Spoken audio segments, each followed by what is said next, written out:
Ustadz, bagaimana hukum pernikahan apabila mempelai wanita hamil duluan? Yang pertama, ketahuilah zina ini dosa besar yang menjijikkan.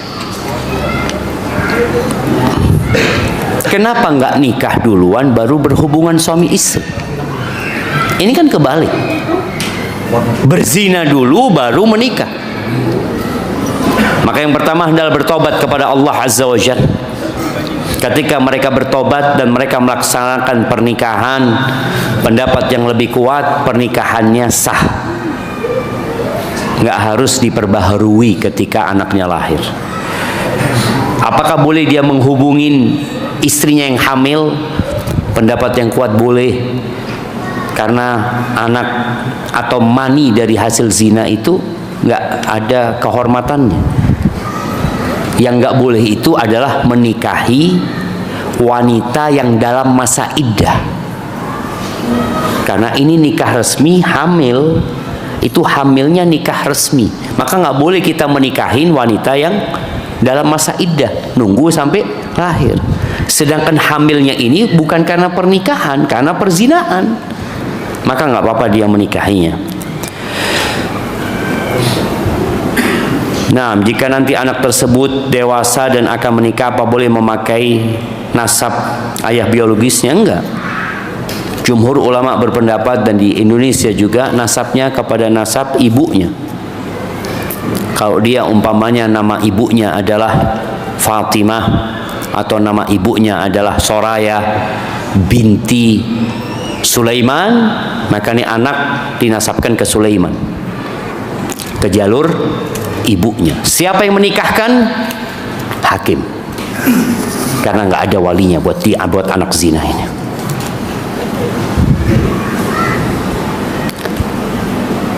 Bolehkah mentaati suami tanpa menghadirkan rasa cinta lagi? Ya, memang rumah tangga itu nggak harus cinta, jemaah. Kalau ada cinta jadi indah. Kalau nggak ada cinta jadi biasa-biasa saja. Ya sudah, dijalanin. Ana mengabdi kepada suami karena perintah Allah Azza wa Jalla, dan ana tahu hidup ini ujian. Ana mungkin dapat suami yang tidak seperti yang ana inginkan, tapi ana punya kewajiban berbakti. Ana nurut, ana taat sama dia.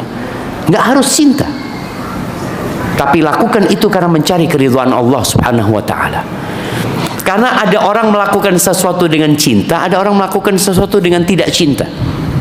Contoh, ada seorang dokter yang dia menekuni profesinya karena dia cinta sama profesi tersebut. Tapi ada dokter yang menekuni profesinya karena fulus. Iya. Kenapa antum kerja? Cari fulus saja lah. Tapi kalau yang cinta sama profesinya, dia akan lebih profesional, dia akan lebih baik lagi. Mungkin seperti itu contohnya. Tapi tetap dia jalani rumah tangganya. Jangan berpikir ketika antum sudah tidak ada cinta atau anti nggak ada cinta, anti mau berpisah. Enggak. Lihatlah kepada kelebihan suamimu. Assalamualaikum Ustaz, selain mertua laki-laki, siapa saja yang termasuk mahram? Apakah paman suami termasuk mahram yang diperbolehkan bersalaman atau berduaan? Mahram dari pihak suami itu cuma mertua dan anaknya suami, yakni bapaknya suami dan anaknya suami adalah mahram.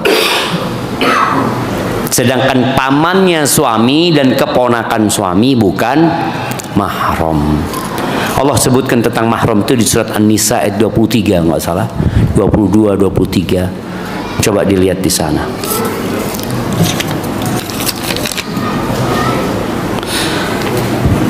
Ustadz izin bertanya. Assalamualaikum WRWB. Ayolah jemaah, apa tepatnya? Ini doa wa rahmatullah. Jangan disingkat. Wa barakatuh. Kalau mau disingkat Ustaz tat, tidak apa-apa. Nah, bagaimana tentang ketidakadilan orang tua? Suami saya sampai ikut saya karena orang tuanya tidak adil. dalam membagi harta pada saudara-saudara suami saya. Saudara suami saya dapat bagian dari orang tua, sedangkan suami saya tidak dapat apa-apa. Bagaimana Ustadz? Apa saya sebagai istri diam saja? Barakallahu fiik. Iya, istri diam saja. Istri, motivasi suamimu untuk bersabar. Sampaikan kepada suamimu, rizki tidak akan tertukar. Orang tua yang melakukan ketidakadilan itu urusan orang tua. Akan ada hisab kelak pada hari kiamat. Tapi maafkan orang tuamu. Jangan bersandar kepada pemberian orang tua, bersandar kepada Allah Azza wa Jalla. Jangan sampai sebagai seorang istri malah memanas-manasi suaminya. Mengatakan, ya Allah mas, zalim bapakmu itu mas, zalim. Jangan. Tapi bagaimana istri ini menguatkan suami? Mas, maafkan ayahmu mas. Urusan rizki sebelum sampean lahir sudah ditulis. Ikhlaskan. Terus minta sama Allah. Allah itu yang punya langit dan bumi. Makanya kita lihat jamaah, tanah-tanah sengketa, ya, rumah-rumah sengketa, itu sampai anak cucu nggak nikmatin. Padahal kita tahu warisan itu harta nemu, ta'ala kawantum. Kalau kerja oke, kita pertahankan, jadi nemu. Kadang-kadang sebagai anak adente orang tuan mate. Mate bapak ini ya, astagfirullahaladzim. Maka bagi para istri, jangan pernah memanas-manasi suami. Tapi engkau hibur suamimu, kuatkan hatinya, dan bertawakal kepada Allah Azza wa Jalla. Lanjutkan kehidupan ini. Lanjutkan. Jangan sampai berhenti gara-gara urusan warisan. Memang orang tua yang zalim sama anaknya, ya akan dihisab. Nabi SAW mengatakan, i'dilu baina abnaikum. Kalian berlaku adillah sama anak-anak kalian. Kalau tidak, kalian akan membuat mereka berantem nantinya dan tidak berbakti kepada orang tuanya. Barakallahu fikum.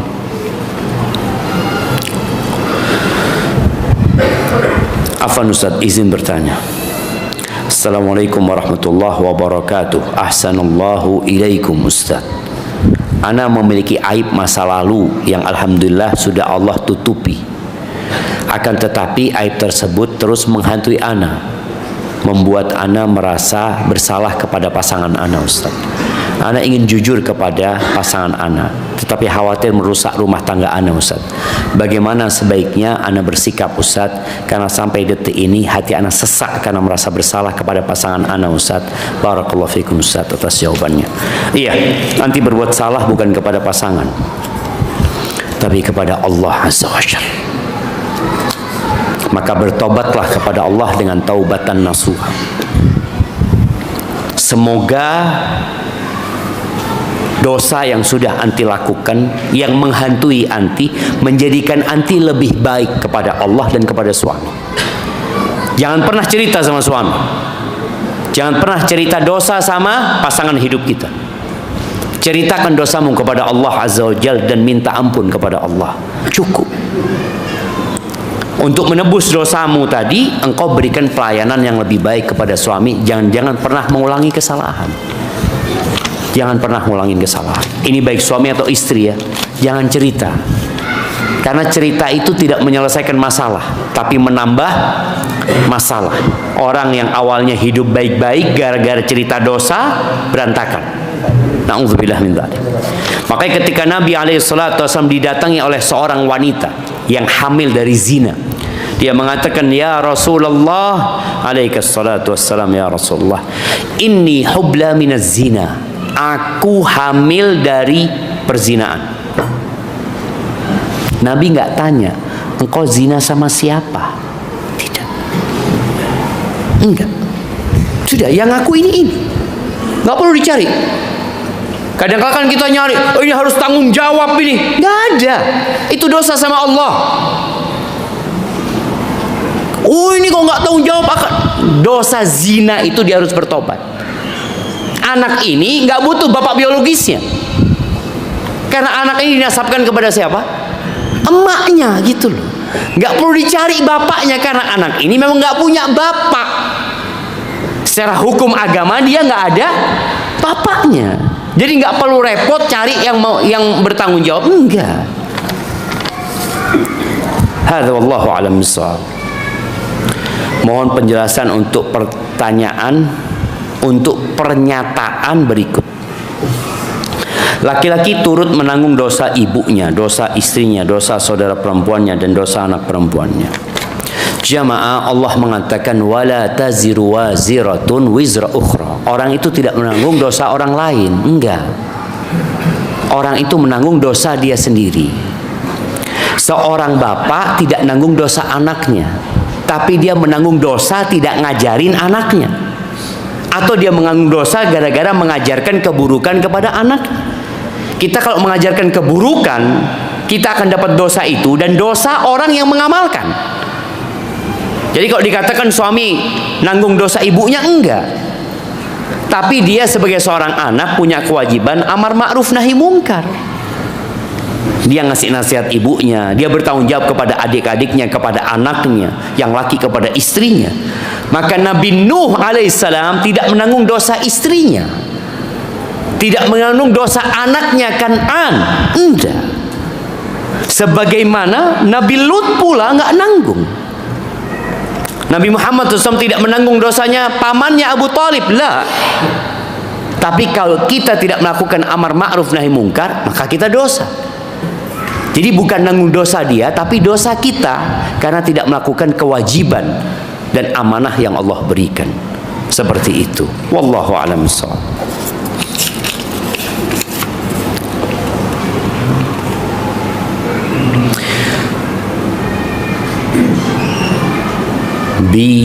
Bisa rekomendasikan panggilan untuk istri, karena dipanggil sayang dia merasa geli. Beda jamaah. Baik, apa jamaah panggilan gantinya sayang? Apa kira-kira panggilan? Ini minta rekomendasi nih. Cinta. Lebih geli Ustaz. Iya, diganti tadi bahasa Arab baik.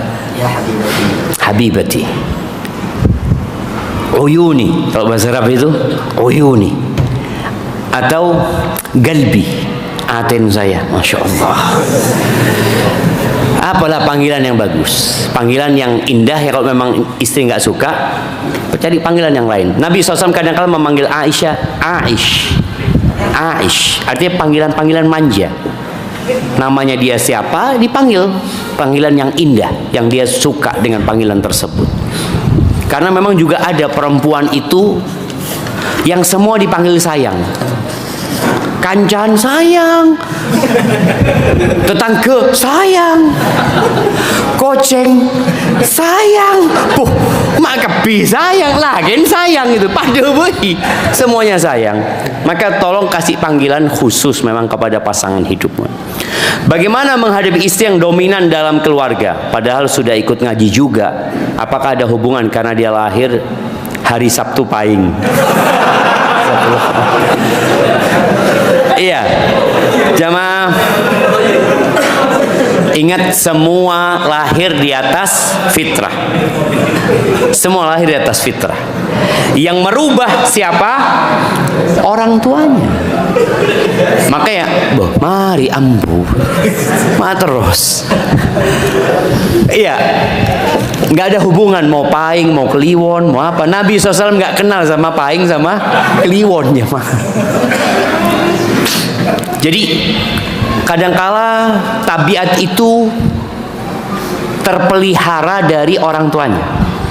Di rumah tangga itu ibu yang dominan, sehingga sang anak akhirnya ingin mengamalkan yang dia dapatkan di rumah itu ke rumah suaminya. Bagaimana cara mengobatin hal itu? Ya duduk sama istri. Engkau juga perlu memberikan nafkah yang cukup. Karena pernah ada seorang datang konseling ya sama seorang syekh, ana itu kok merasa hina di depan istri ana. Kok yang merintah itu istri ana. Syekh tanya, engkau tinggal di mana? Rumahnya istri. pertama. Kemudian Syekh, engkau kasih nafkah sama istri? Ya nggak banyak sih saya, karena istri anak juga kerja ini itu, lebih banyak istri anak. Akhirnya faktor nafkah ini menjadikan kepemimpinan suami pincang. Maka tolong engkau juga memperhatikan. Kan pertanyaannya istri dominan. Engkau lihat dulu, engkau dominan nggak dalam rumah memberikan nafkah? Enggak, lebih banyak istri. Listrik siapa yang bayar? Istri. Antum lagi main handphone, wifi-nya dimatiin. Seret kata dia. Majer. Berdemah jamaah kan? Ya, karena kita tidak keluar fulus jamaah. Makanya kalau cari istri yang soleha. Karena istri soleha walaupun dia lebih kaya, dia tetap akan memuliakan suaminya. Khadijah itu lebih kaya dari Nabi Muhammad SAW. Bahkan Nabi itu pekerjanya Khadijah radhiyallahu. Kalau bicara dari sisi keuangan ya, ekonomi, Nabi itu kerja sama Khadijah. Ini sebelum jadi Nabi SAW. Tapi beliau nikah sama Khadijah, Khadijah tidak pernah menyebut dirinya. Selalu suamiku, engkau. Tapi kalau engkau dapat istri kayak gitu, tolong perbaiki dirimu dulu. Setelah itu engkau perbaiki istrimu. Karena kita memperbaiki diri kita lebih mudah daripada memperbaiki orang lain. Setelah itu engkau duduk. Kalau istrimu dilihat kok kayaknya kurang nurut ya. Karena istri soleha itu sifatnya penurut gitu loh. Bagaimana cara menghadapi suami yang ketika memanggil istri harus segera didengar dan dijawab? Tetapi ketika istri yang memanggil dan meminta tolong suami pura-pura tidak dengar dan terus sibuk dengan gadgetnya. Nah ini kan, ini tidak memahami posisi. Jadi kalau anak buah dipanggil bos harus datang nggak? Harus. Kalau pimpinan dipanggil anak buah harus datang nggak? Ya enggak. Jadi kalau atas ke bawah itu perintah, kalau bawah ke atas itu memohon. Jadi kalau bahasanya istri, tetapi ketika saya memanggil, siapa nama suaminya? Contoh. Siapa? Endin.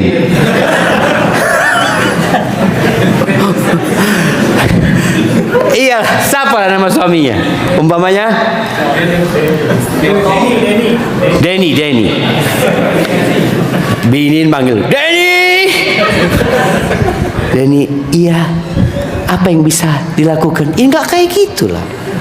Suami kalau panggil istrinya, mamanya nama istrinya Fatma harus datang. Lagi masak kata Nabi SAW, tinggal masakannya.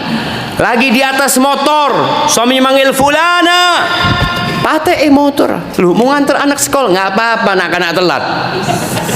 Saya penting saya tak telat. Loh iya, ini suami ini bayi besar. Mon bayi kene nangis karena gitu. Pon rajo nangis. Jadi tolong istri tahu posisi dia. Jadi ketika istri dipanggil memang harus sami'na atau. Tapi ketika istri memohon kepada suaminya, ya dia namanya memohon. Karena ada tadi malam. Kapan ya? Oh malam, iya betul. Malam Jumat ya. Berarti tadi malam. Itu ada seorang wanita ngomong, Ustaz, ana ini Ustaz, ngomong sama suami ana. Kalau keluar rumah izin lah.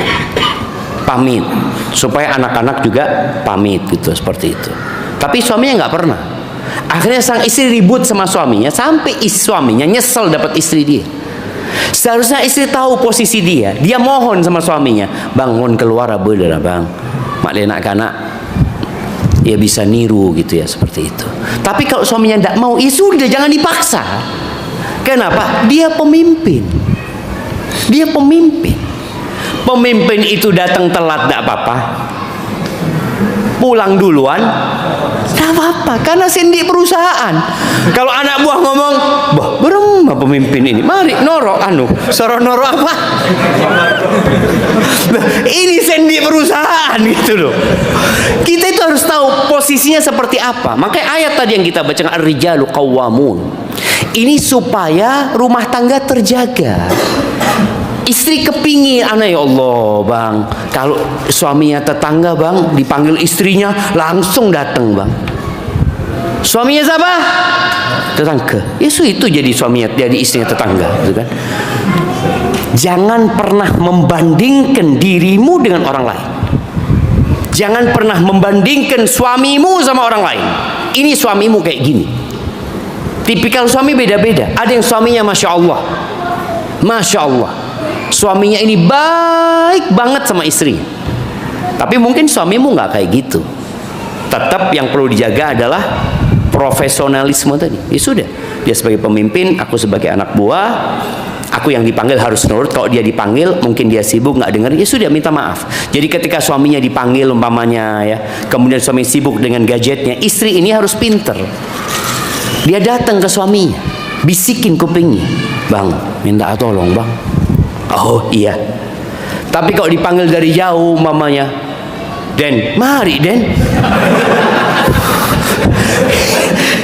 Ini jadi masalah jamaah. Maka tolong istri, ya sudah, engkau tahu dengan tabiat suamimu, jangan sampai yang bukan masalah akhirnya menimbulkan masalah.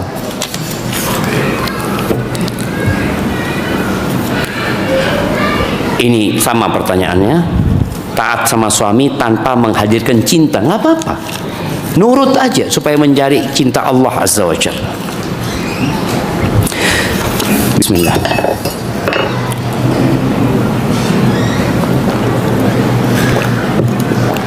Alhamdulillah. Bila seorang istri ikut mencari nafkah untuk membantu mencukupi kebutuhan, apakah hal ini akan menghilangkan keberkahan harta di keluarga? Sebagai seorang perempuan terkadang ada rasa capek Ustaz, tapi kalau nggak ikut kerja kekurangan untuk kebutuhan keluarga. Begini, istri boleh membantu suami, tapi tanpa menelantarkan kewajiban dia sebagai istri dan sebagai ibu. Dan membantu suami cari rezeki itu nggak harus kerja. Di antara pintu rizki itu adalah istighfar. Suaminya berangkat kerja, anti hamparkan sejadah, sholat dua rakaat, lalu istighfar 100 kali. Baca Rabbighfirli wa tub alayya innaka antat tawwabur rahim. Minta ampun. Jadi jangan berpikir membantu suami itu harus kerja. Bahkan pintu rizki yang paling utama adalah tawakal. Hatinya bergantung sama Allah. Ketika suaminya pergi, dia, ya Allah, suamiku nggak akan dapat rezeki kalau engkau nggak kasih, ya Allah. Suamiku walaupun kerja keras, ya Allah, kalau engkau nggak kasih, nggak bakal dia bawa rezeki, ya Allah. Itu yang perlu ditumbuhkan oleh istri. Jadi bukan hanya berpikir kerja, enggak. Bertakwa kepada Allah. Wa man yattaqillah yaj'al lahu makhrajan wa yarzuqhu min haitsu la yahtasib. Barakallahu fikum jamaah. Mana minta maaf, mungkin ada pertanyaan yang belum terjawab. Jangan berkecil hati, yang antum tulis insya Allah antum akan dapati di catatan kebaikan antum pada hari kiamat. Subhanakallahumma bihamdika asyhadu an la ilaha illa anta astaghfiruka wa atubu ilaik. Wassalamualaikum warahmatullahi wabarakatuh.